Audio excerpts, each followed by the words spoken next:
UK police say pro-Palestine performances at Glastonbury subject to probe. British police have announced that the weekend performances by rap-punk duo Bob Vylan and the Irish-language band Kneecap at the Glastonbury Festival are subject to a criminal investigation after they led crowds in chants calling for "death" to the Israeli military and a "free Palestine." Police on Monday said the performances at the United Kingdom's largest summer music festival have been recorded as a public order incident. Rapper Bobby Vylan, who until the weekend was relatively unknown, led crowds in chants of "Free, Free Palestine" and "Death, Death" to the Israeli military.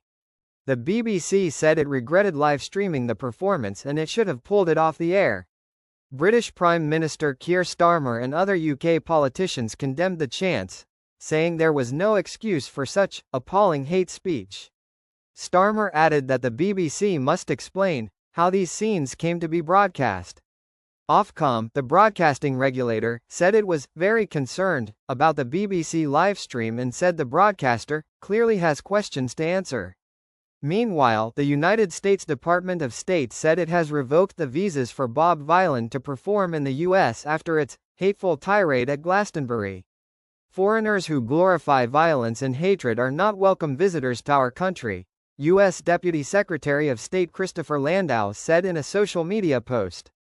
Israel's genocidal assault in Gaza has inflamed tensions around the world, triggering pro-Palestinian protests in many capitals and on college campuses. Israel and some of its supporters have described the protests as anti-Semitic, while critics said Israel uses such descriptions to silence its opponents.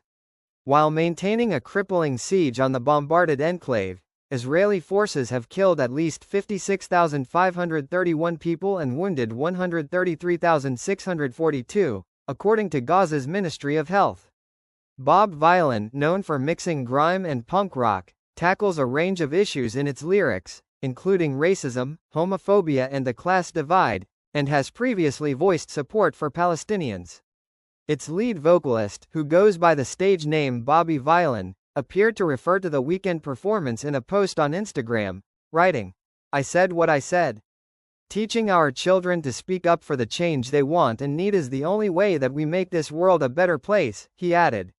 The duo played Saturday afternoon right before Kneecap, whose set was not live-streamed by the BBC but still found a huge online audience via TikTok. It is another band that has drawn controversy previously over its strongly pro-Palestine stance. Kneecap led a crowd of tens of thousands in chants of "Free Palestine" at the festival. It also aimed an expletive-laden chant at Starmer, who had said he didn't think it was appropriate for Kneecap to play Glastonbury after one of its members was charged under the Terrorism Act. Liam Ogohanai, who is also known as Liam Mohana and performs under the stage name Mo Chara, was charged with supporting a proscribed organization for allegedly waving a Hezbollah flag at a concert in London last year. Israel has faced sustained international opprobrium for the conduct of its war in Gaza. Weekly protests draw thousands of people around Europe and across the world in support of Palestinians. Public pressure, in part, seemed to prompt the Israeli allies France, Canada and the UK to issue a sharply worded statement in May calling for Israel to stop its egregious military actions in Gaza and criticizing Israel's actions in the occupied West Bank. That's the news we can convey. Thank you for your attention. See you on the next news program.